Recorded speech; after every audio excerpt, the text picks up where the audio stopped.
있습니다. 제가 먼저 읽겠습니다.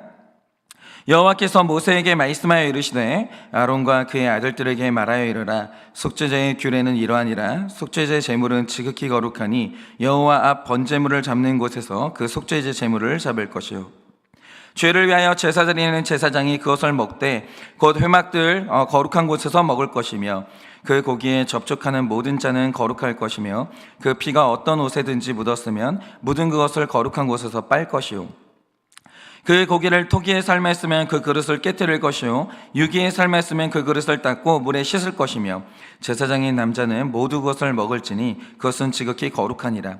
그러나 피를 가지고 회막에 들어가 성소에서 속죄하게 한 속죄제 제물의 고기는 먹지 못할지니 불사를 치니라. 속건제의 규례는 이러하니라. 이는 지극히 거룩하니 번제물을 잡는 곳에서 속건제의 번제물을 잡을 것이요, 제사장은 그 피를 제단 사방에 뿌릴 것이며, 그 기름을 모두 들이되 곧 그 기름진 꼬리와 내장에 덮인 기름과 두 콩팥과 그 위에 기름 곧 허리 쪽에 있는 것과 간에 덮인 커플을 콩팥과 함께 떼어내고, 제사장은 그것을 다 제단 위에서 불살라 여호와께 화제로 드릴 것이니 이는 속건제니라. 제사장인 남자는 모두 그것을 먹되 거룩한 곳에서 먹을지니라. 그것은 지극히 거룩하니라. 속죄제와 속건제의 규례는 같으니 그 제물은 속죄하는 제사장에게로 돌아갈 것이요, 사람을 위하여 번제를 드리는 제사장 곧 그 제사장은 그 드린 번제물의 가죽을 자기가 가질 것이며, 화덕에 구운 소제물과 냄비에나 철판에서 만든 소제물은 모두 그 드린 제사장에게로 돌아갈 것이니. 다 같이 읽겠습니다. 소제물은 기름 섞은 것이나 마른 것이나 모두 아론의 모든 자손이 균등하게 배분할 것이니라. 아멘. 기도하겠습니다. 주님, 오늘 우리가 이 아침에 눈을 떴습니다. 오늘 우리가 정말 일어나서 이 자리까지 걸어서 나왔습니다. 그리고 또 우리는 오늘 하루 각자의 갈 곳이 있고 또 해야 될 일이 있습니다. 주님이 이 모든 것이 당연하게 여겨지는 죄를 짓고 있지는 않습니까? 주님, 오늘도 이 아침에 왜 우리는 감사해야 되는지, 왜 이 모든 것들이 당연한 것이 아닌지 오늘도 주님께서 우리에게 알려주시는 말씀을 듣고 감사가 회복되고자 하오니, 주여 오늘도 이 아침에 우리에게 말씀하여 주시옵소서. 말씀하시면 잘 듣겠습니다. 예수님의 이름으로 기도드립니다. 아멘. 네, 오늘은 제가 이제 말씀을 나눌 때 굉장히 이제 우리에게 중요한 그 한 가지, 정말 우리가 잊지 말고 죽는 그날까지 잊지 말아야 될 중요한 그 사실 한 가지를 우리가 오늘 나누고자 하는데요. 제가 어제 이제 말씀드리길 1장의 레위기 1장에서 6장 8절까지 말씀을 보면 이 제사법에 대한 기록이 나오는데, 여기까지 말씀을 보시면 각 제사의 목적과 드리는 방식에 대해서 굉장히 디테일한 설명들이 나옵니다. 그런데 이렇게 기록을 다 했으면 6장 9절로 넘어갔을 때 전혀 다른 기록이 나와야 된다라고 생각을 하거든요. 이미 정보를 다 알았으니까. 그런데 이상한 건 6절로 넘어왔을 때 다시 제사에 대한 말씀이 또 등장한다라는 거예요. 그래서 제가 이걸 뭐라고 설명드렸습니까? 6장 8절까지 말씀은 제사에 참여해야 되는 이 백성의 입장에서 설명을 했다면, 백성이 알아야 될 제사의 의미가 뭔지, 그리고 제사를 드릴 때 백성들이 준비해야 되는 게 뭔지, 이렇게 백성에게 알려주시는 정보가 1장에서 6장 8절까지 말씀에 기록됐다고 했습니다. 그런데 6장 9장에서 새롭게 등장하는 이 제사 기록의 목적이 뭡니까? 이거는 제사를 인도하는 제사장을 위한 기록이에요. 그래서 오늘 말씀을 보면 속죄제와 속건제에 대한 말씀이 나오는데요, 여러분 이 기록을 잘 보세요. 모세가 속죄제를 기록할 때 이것의 의미가 무엇이며 어떻게 드려야 되는지 그 방법과 의미에 대한 것은 이미 모세가 충분히 설명을 했습니다. 더 설명할 필요는 없어요. 그러면 6장으로 넘어왔을 때 이제부터 제사장에게 맡겨진 속죄제와 각종 제사를 어떤 마음으로 드릴 건지 이걸 말하는 거예요. 그러니까 이제부터는 뭐냐면, 이전까지는 제사의 방법, 제사에 필요한 제물들 이걸 말했다면, 이제부터는 제사를 드리는 너의 동기와 자세가 뭐냐 이거예요. 네가 어떻게 제사를 드릴 수 있으며 왜 제사를 드리며 무엇을 위해 제사를 드릴 거냐 이거예요. 제사의 자세가 굉장히 중요합니다. 제사의 형식보다 제사를 드리는 자세가 훨씬 더 중요해요. 그래서 오늘은 이제 시간이 되는 대로 제사를 드리는 이 제사장의 한 가지 자세에 대해서 오늘 우리가 좀 나눠보려고 하는데, 여러분이 먼저 25절을 보시면 이 말씀은 아론과 그의 아들들, 다시 말해 제사장에게 주시는 말씀이다 이럽니다. 그런데 이 말씀을 잘 보세요. 어느 날 이스라엘 백성 중에 하나가 일상생활하다가 내가 이런 더러운 죄를 지었구나 깨달았어요. 그러면 속죄제를 드리기 위해서 제물을 가지고 이제 제단으로 오게 되는데, 그러면 제물을 가지고 왔던 이 당사자, 죄인이 번제를 잡는 장소에서 제물의 머리 위에 안수를 한 다음에 나에게 어떤 더러운 죄가 있는지 공개적으로 고백을 합니다. 제사장 앞에서 고백을 해요. 입으로 사운드를 내는 거예요. 내가 이런 죄를 지었다고. 그리고 난 다음에 나 대신 죽어야 될 제물을 내가 직접 죽입니다. 그러면서 제사를 드리는 사람은요, 나의 죽음을 보는 거예요. 그러면 이 제사장이 이제 죽은 제물을 받은 다음에 일부는 제단 위에 올려서 태우고, 일부는 번제를 빼고 나머지 이 제사는 일부는 제사장이 먹어요. 제사장의 양식이 되는 것이고 제사장이 받는 소득이 되는 것이죠. 그런데 26절에 나오는 기록이 뭡니까? 너는 먹을 때, 하나님이 너에게 주시는 이 제물을 먹을 때 집에 가져가서 먹거나 어디 물 좋은 데 가서 소풍하듯이 먹거나 이러지 말라라는 거예요. 반드시 너는 이것을 회막들, 거룩한 곳에서 먹어야 되는데, 여기서 회막들이라는 곳은요, 바깥 세상과 단절된 곳이기 때문에 제사장이 여기서 고기를 먹는지 안 먹는지 볼 수가 없어요. 아무도 몰라요. 내가 먹는 걸 누구에게 보여줄 수도 없고 내가 먹는 걸 누가 볼 수도 없는 거예요. 그런데 반드시 백성은 누구도 볼 수 없는 이 거룩한 장소에서만 하나님이 너에게 주시는 고기를 먹으라는 거예요. 그럼 이게 뭘 의미하겠습니까? 이 말씀에 있는 굉장히 중요한 의미를 아셔야 되는데요, 잘 보세요.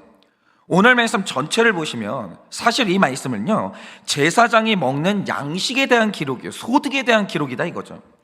그러니까 이 당시 제사장은요, 경제활동을 할 수 없었고요, 오직 제물로 가져오는 고기로 나의 생계를 유지할 수 있었고, 9절 10절 말씀을 보면 백성이 드리는 소제, 다시 말해 백성이 제물로 드리는 곡식으로 드리는 예물이 있는데, 이것을 먹고 이것이 소득이 되고 이것으로 나의 양식을 삼을 수가 있었어요. 그런데 일단 제가 여기서 다시 한번 말씀드리는 게 뭐냐, 여기 나오는 제사장은 목사 아니에요. 목사님이 예를 들어서 교회를 이제 목회를 하시다가 성도님들이 없어가지고 사례비가 없다, 이래야죠. 아니, 목사는 성경 봐야 돼요? 아니, 물론 성경을 보는 게 제일 중요하지만 여러분, 목사님은 가장이에요. 만약에 목사님이 목회를 하는데 목회가 안 돼요, 내 처자식이 굶고 있어요, 나가서 일해야죠. 그리고 나서 할 수 있으면 목회를 하든가, 그게 아니면 평신도로 살다가 살든가 그렇게 해야죠. 그러나 여러분, 구약시대의 제사장은 그게 아니에요. 겸직이 불가능해요. 제사장만 하는 거예요. 여러분, 제사장은 목사 아닙니다. 여기 나오는 제사장은요, 하나님을 믿는 모든 성도가 다 제사장이에요. 일단 이걸 염두에 두고, 제사장이 사역을 하면서 고기와 곡식으로 양식을 얻게 되는데, 그럼 여기에서 중요한 질문이 있다라는 거죠. 그게 뭐냐, 제사장에게 주어지는 이 양식이 열심히 일한 대가로 받은 월급이냐 이거예요. 여러분, 지금 우리 모두가 제사장이거든요. 우리에게 하나님이 주시는 소득이 있어요. 이 소득의 정체가 뭡니까? 우린 제사장인데 오늘 우리가 얻는 양식이 있다고요. 이게 정체가 뭐예요? 여러분, 이게 나의 일한 대가로 받은 월급입니까? 아니면 하나님이 자격 없는 자에게 주시는 은혜냐 이거죠. 우리가 자주 혼동하는 게 뭐냐면요, 목사님들이 사역을 하고 교회에서 사례비를 받죠. 그런데 어떤 목사님이 이래요. 이 사례비를 놓고 이건 내가 열심히 일한 노동의 대가야, 이렇게 말하거나 이걸 월급이라고 부르면서 자신을 노동자로 인식하는 목사님이 있다라고 하죠. 여러분이 그런 목사님을 만났어요? 그러면 그런 분들에 대한 여러분의 마음은 어떠실 것 같습니까? 아마 많은 분들이 그 목사님을 세속적이라고 생각할 거고, 돈을 이런 식으로 인식하니까 신뢰가 뚝 떨어질 게 분명하죠. 저 목사님은 돈을 저렇게 생각하시나? 아니, 어떻게 목사님이 자기 소득을 놓고 은혜가 아니라 월급이라고 말할 수 있냐? 그런 생각할 수 있죠. 그런데 반면에 어떤 목사님께서 자신이 얻은 소득을 놓고 이건 전적인 하나님의 은혜라고 고백한다고 하죠. 그럼 여러분은 그 신앙 고백을 어떻게 생각하시겠습니까? 당연하죠. 아니, 목사면 당연히 자기 소득에 대해서 그렇게 생각해야 될 거 아니에요. 여러분, 그 물질에 대해서 그렇게 생각하는 거 당연하게 여길 거 아닙니까? 그렇죠. 그런데 참 이상한 게 뭐냐면요, 이 시대는 목사만 제사장이 아니라 우리 모두가 하나님께 쓰임받는 제사장이거든요. 그런데 어떤 분들을 보면요, 목회의 소득은 당연히 하나님의 은혜라고 생각을 해요. 그런데 자신의 소득은 은혜가 아니라 월급이고 내가 일한 대가라고 생각하시는 분들이 굉장히 많다라는 거예요. 이런 이분법적인 사고방식은 어디에서 나올까요? 아니, 목사의 소득은 은혜인데 성도의 소득은 월급인 이유가 뭐냐 이거죠.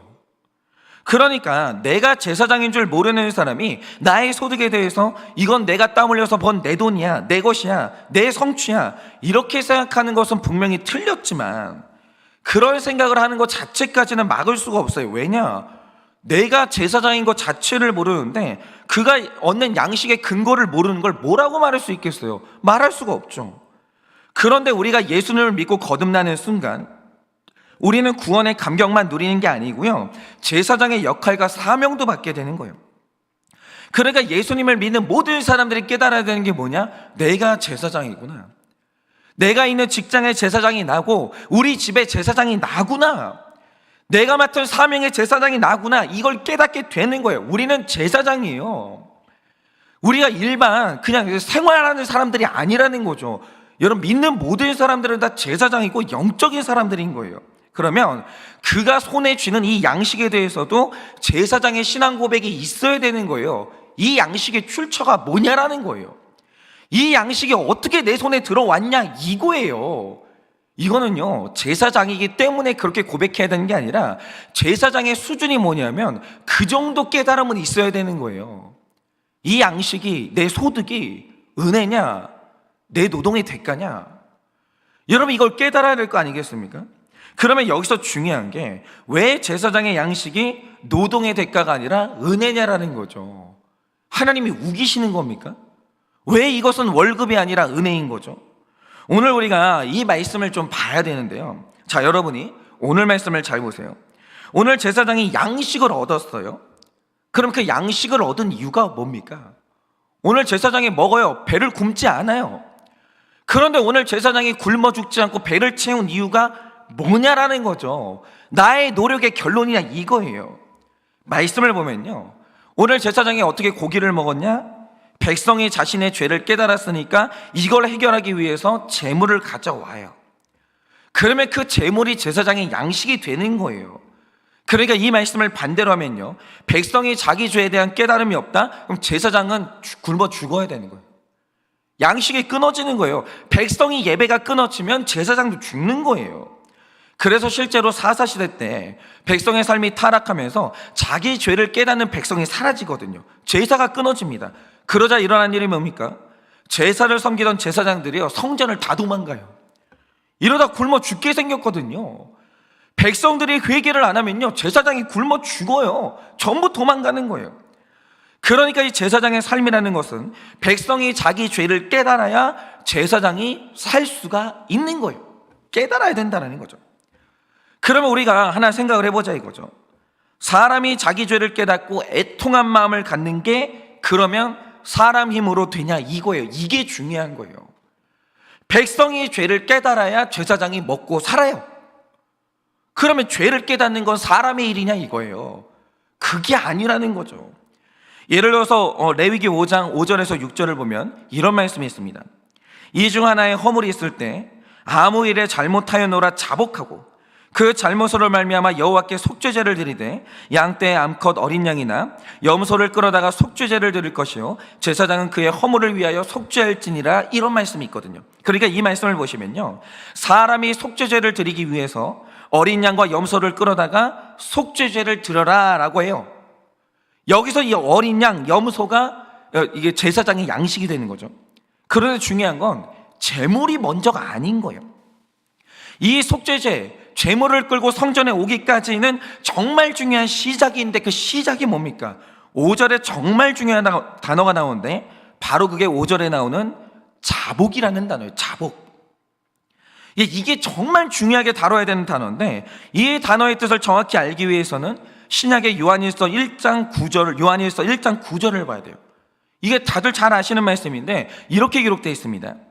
만일 우리가 우리 죄를 자복, 신약적 표현으로 자백하면 그는 미쁘시고 의로우사 우리 죄를 사하시며 우리를 모든 불의에서 깨끗하게 하실 것이요 라고 해요. 근데 여기서 주목한 것은 지난주에 이제 속죄제는 자기 죄를 씻는 제사라고 했는데 레위기는 죄를 씻기 전에 자복을 해야 된다라고 말해요. 자복.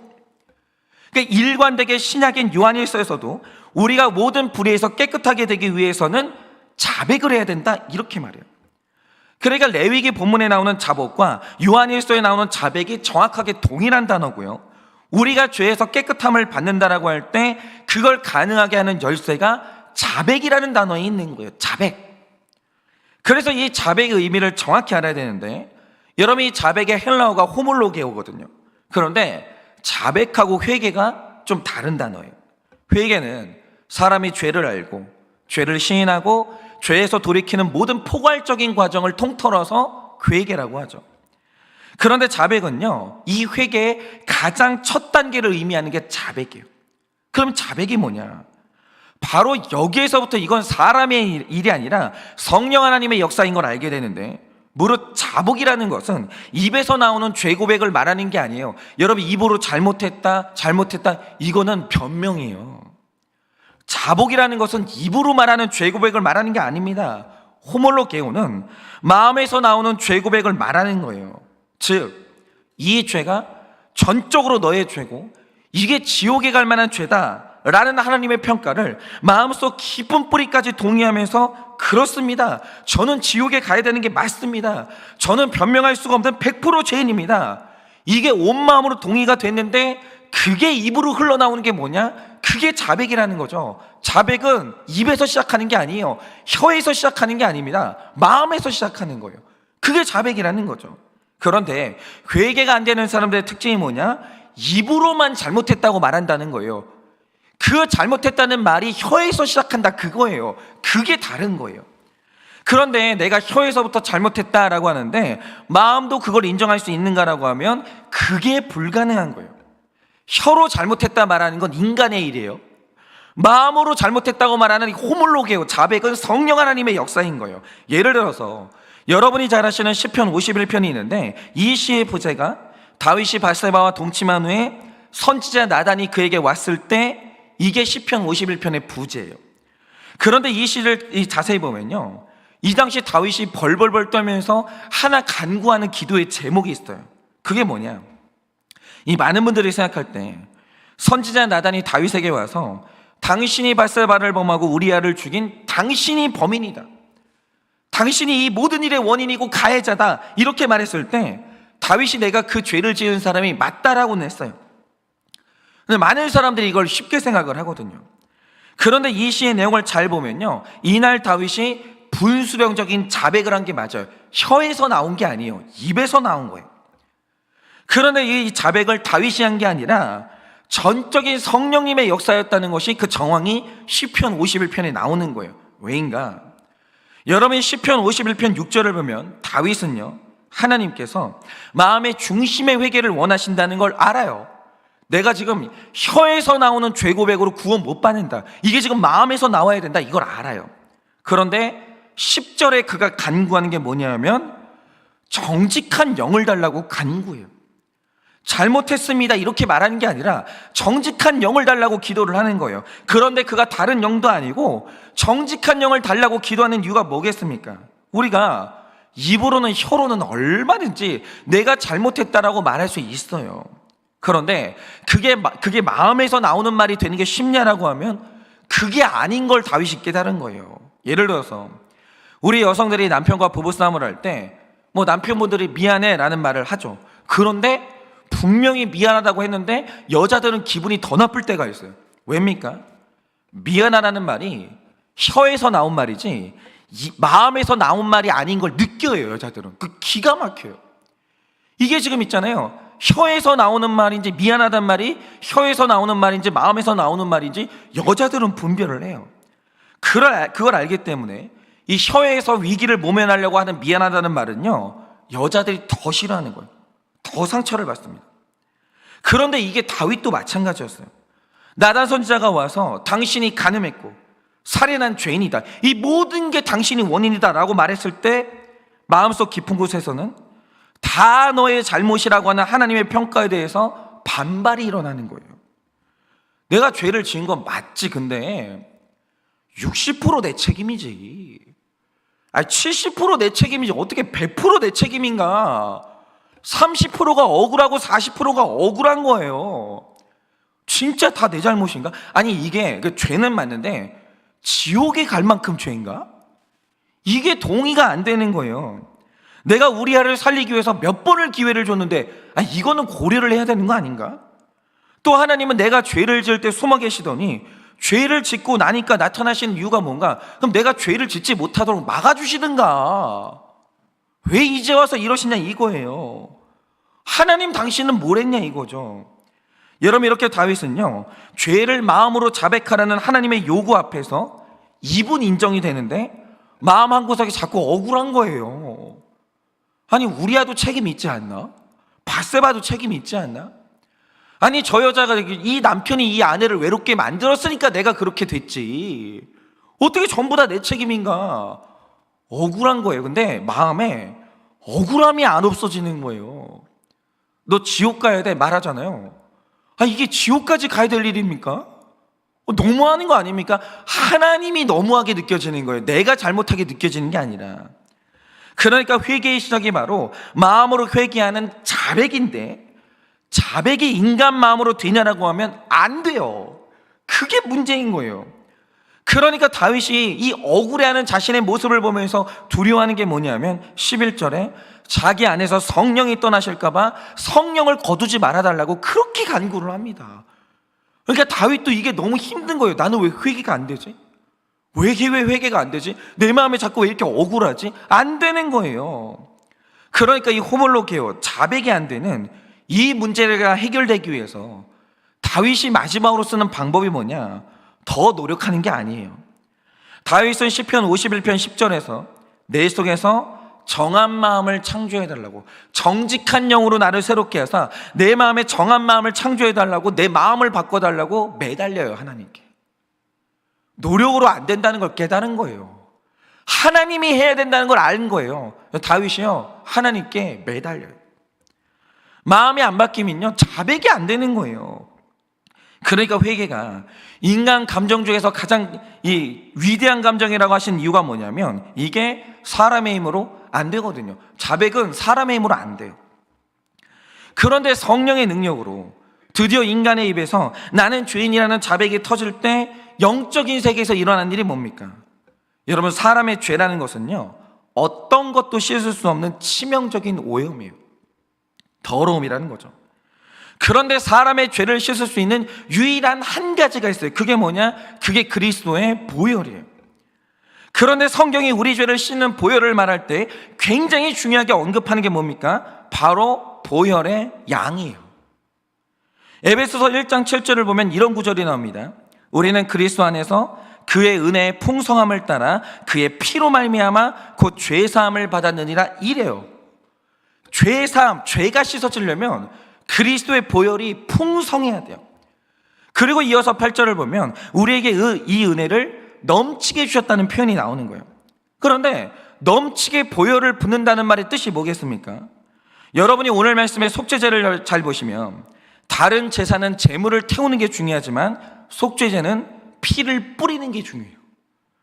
속죄제의 핵심은 피 뿌림이에요. 태우는 게 아니라는 거죠. 그런데 피를 얼마나 뿌립니까? 4장 25절 말씀처럼 범죄를 저지르는 사람의 신분에 따라서 일정량의 피는 성소 휘장에 뿌리기도 하고 향단불에 바르기도 하고 4장 25절 말씀처럼 번제단에 뿔에 바르기도 해요. 근데 중요한 건 그리고 나서 모든 피는 번제단 밑에 전부 쏟아야 돼요. 전부. 피는 한 방울도 남겨놓지 않고 전부 다 부어버려야 되는 거예요. 그러니까 한 사람의 죄를 씻을 때 제물의 피는 한 방울도 남김없이 전부 쏟아야 되는 거예요. 한 방울도 남기면 안 돼요. 그런데 이 제물이 바로 예수님이거든요.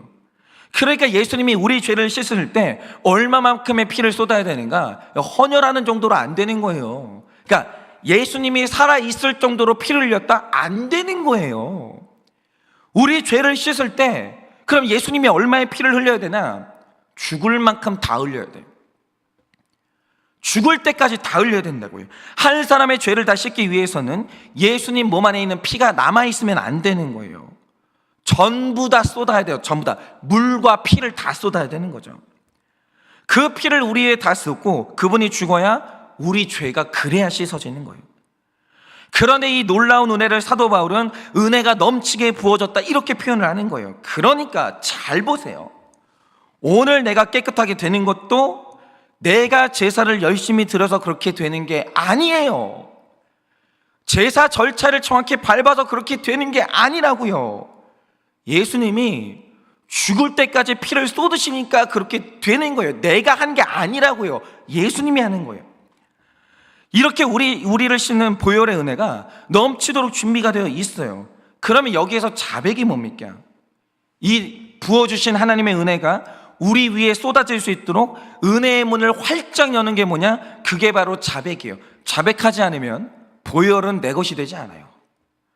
자백을 해야 하늘문이 열리고 우리 죄를 씻는 그리스도의 보혈이 내 위로 쏟아지는 거예요. 그 문을 여는 게 뭐냐? 그게 자백이라고요. 이 자백이라는 열린 문을 통해 보혈이 쏟아지면 그는 미쁘시고 의로우사 우리 죄를 사하시며 우리를 모든 불의에서 다 깨끗하게 하시는 거예요. 자백한 자는 깨끗하게 돼요. 어쩔 수가 없어요. 아니 그 위에 보혈의 은혜가 쏟아지는데 어떻게 더러울 수가 있어요? 자백하는 자는 깨끗한 자예요. 제일 거룩한 사람이라 이거죠. 그러므로 자백하는 영혼들은 다 천국 가요. 다. 자백을 하고 지옥 가는 사람 아무도 없어요. 자백하는 사람은 다 천국 가요. 그러나 자백을 거부함으로 은혜의 문을 열지 않으면 그 풍성한 보혈의 은혜는 단 한 방울도 내 것이 되지 못하는 거예요. 그런데 다윗이 말하는 바 이 자백이 어떻게 가능합니까? 다윗이 한 게 아니라고요. 정직한 영으로 새롭게 되지 않으면 불가능한 거예요. 성령 하나님의 역사인 거예요. 그러니까 오늘 우리가 이 말씀을 보면 한 사람이 자기의 더러움을 깨닫고 그걸 해결하기 위해서 재물을 가져옵니다. 그리고 그 재물의 머리에 손을 얹고 자백을 해요. 그런데 이 말씀은 단순하지만 오늘 이 일이 있기까지 인간의 힘으로는 불가능한 성령 하나님의 역사가 있었던 거예요. 사람이요 기분 좋게 이 제사 드리러 오는 게 아니에요. 성령 하나님이 그를 여기까지 끌고 오신 거예요. 제물을 끌고 여기까지. 그리고 그렇게 드려진 예물이 제사장의 양식이 된 거예요. 그런데 제사장은요 이 모든 성령의 역사에서 아주 작은 역할만 감당했을 뿐이에요. 그런데 어떻게 제사장이 먹는 양식이 제사장의 노동의 대가냐 이거죠. 아니라는 거예요. 오늘 제사장이 먹는 모든 양식은요 성령 하나님의 역사인 거예요. 자격이 없는 자에게 주시는 하나님의 은혜라는 거죠. 구원만 하나님의 은혜가 아니에요. 오늘 우리가 살아있는 것, 걷고 있는 것, 먹고 마시는 것 모두가 다 자격 없는 자에게 주시는 성령 하나님의 역사인 거예요. 그러니까 오늘 이 양식을 밖에 나가서 먹지 말고 회막에 뜰 거룩한 곳에서 먹으라고 하거든요. 그럼 이 말 뜻이 뭐겠습니까? 마치 그 양식이 네가 이래서 얻은 양식이냐, 밖에 나가서 생색내고 과시하지 말고 너의 모든 공로를 숨긴 채로 오직 감사함으로 이 양식을 먹으라는 거예요. 숨기라는 거예요. 숨으라는 거죠. 너는 숨고 하나님의 영광만 드러내라는 거예요. 제사장은요 이게 확실해야 되는 거예요. 제사장이 자랑하는 사람들이 아니에요. 내가 한 게 아무것도 없다는 말을 하는 게 그게 제사장인 거예요. 제사장의 수준이 그 정도는 돼야 되는 거예요. 그런데 아직도 내가 무슨 제사를 드리는데 프로느니, 나만 만나면 사람들이 회개한다느니 이러면서 마치 내가 열심히 일해가지고 이 양식을 얻은 것처럼 그런 식으로 생각하는 그 수준을 가지고는 제사장이 못 된다 이거죠. 저는 이 말에 동의하는데요, 여러분 목사는 노동자가 아닙니다. 내가 일한 만큼 나는 월급 받아야 되고 월급 안 주면 나는 설교 안 한다. 여러분 생각을 해보세요. 사례비를 이거밖에 안 줘? 나 오늘부터 파업. 목사가 이런다고 하죠. 아니 사례비를 보니까 제가 뭐 한 주 3일만 설교하면 되겠네요. 이런다고 하죠. 여러분은 그 목사 따라가시겠습니까? 만약에 이게 설교도 월급을 주는 것만큼 설교한다? 이렇게 살고 싶으면 목사 안 하면 되는 거예요. 그런데 목사는요, 노동자가 아니에요. 목사는 사명자고 우리가 얻는 모든 양식은 노동의 대가가 아니에요. 하나님의 은혜예요. 양식이 없어도 우리는 설교해야 되는 거예요. 양식이 없어도 사람 섬겨야 되는 거예요. 그렇지 않습니까? 물론 이런 잣대를 우리 성도님들한테 똑같이 들이댈 수는 없어요. 여러분들은 세상에 나가서 일하고 계시잖아요. 여러분 사장님들은요, 공짜 노동시키면 절대로 안 됩니다. 일 얼마라도 더 시켰으면 그만큼 대가 주셔야 되는 거예요. 그러나 헷갈리지 말아야 될 게 뭐냐? 우리는 또 제사장이에요. 이 말 뜻이 뭡니까? 우리는 나의 노력이 내 삶의 기반이라고 말하는 사람들이 아니라는 거예요. 나의 노력으로 이 모든 것이 주어졌다. 이건 제사장의 신앙 고백이 아닌 거예요. 오늘 내가 어떻게 일할 수 있습니까? 하나님이요, 우리 몸의 작은 부분 하나만 만져도 오늘 우리 일 못해요. 들어 누워야 되는 거예요. 휠체어에 앉아 살아야 돼요. 어떻게 노동해요? 몸이 아픈데. 오늘 하나님이 걸어 나가서 노동할 수 있는 이 모든 환경을 주신 거, 이게 은혜인 걸 볼 줄 알아야 되는 거예요. 그게 보여야죠. 그게 제사장인 거예요. 하나님의 은혜가 내 삶의 기반인 것을 아는 그 영적인 사람, 그게 제사장입니다. 물론 우리가 얻는 양식은 모두 하나님의 은혜이지 내 노력의 결론이 아니라는 거예요. 그걸 알면, 이걸 알 때, 이 은혜를 알 때 제사장은 회막들 거룩한 곳에 숨어서 양식을 먹었듯이 우리 자신도 우리의 생색을 숨기고 하나님께 감사하면서 그렇게 나아갈 수가 있는 거예요. 그러니까 오늘 하루 우리의 삶이 은혜인 것을 인정하세요. 그래서 모든 양식을 감사함으로, 나의 생색을 숨긴 채로 감사함으로 누리는 여러분 되시기를 예수님의 이름으로 축원을 드립니다. 이 시간에 저희가 기도하고 축도함으로 예배를 마치겠습니다. 기도하겠습니다. 하나님, 그렇습니다. 이 세상에 모든 예수님을 믿지 않는 사람들은 노동하고 살아갑니다. 그런데 제사장들은 노동으로 부름받은 사람이 아니라 사명자로 부름받았습니다. 내가 하는 모든 일이 사명인 것입니다. 하나님, 불신자들은 돈을 벌기 위해서라면 수단도 방법도 가리지 않고 양심도 팔지만 우리는 내가 일하는 모든 것들이 사명이기 때문에 영혼 구원을 위해서 정직히 일하고 열심히 일하고 땀 흘려서 일합니다. 그런데 주님, 우리가 이렇게 살 수 있는 이유가 무엇입니까? 오늘 우리가 먹고 마시고 걸어서 저 일터로 나갈 수 있는 이유가 무엇입니까? 하나님의 은혜입니다. 그 은혜가 보이는 사람이 제사장인 것입니다. 하나님, 보이게 하여 주시옵소서. 내 삶의 모든 것의 기반이 다 하나님의 전적인 은혜인 것이 보이게 하여 주시옵소서. 내가 제사장의 수준이 되게 하여 주시옵소서. 그래서 절대로 먹고 마실 때 나의 의의를 드러내는 것이 아니라 나의 모든 생색과 의로움을 숨기고 그렇게 하나님께 영광을 돌리면서 하루 종일 먹고 마시는 우리가 될 수 있도록 주님이 은혜를 허락하여 주시옵소서. 지금은 우리 주 예수 그리스도의 은혜와 하나님 아버지의 그 크신 사랑과 성령님의 위로하시고 교통하여 주시는 그 역사하심이 나의 삶의 모든 기반이 은혜임을 깨달아 나의 생색을 숨기고 우리 먹고 마실 때 하나님의 영광을 드러내기를 원하는 사랑하는 우리 모든 성도님들의 머리 위에 지금으로부터 영원 무궁토록 함께 있을지어다.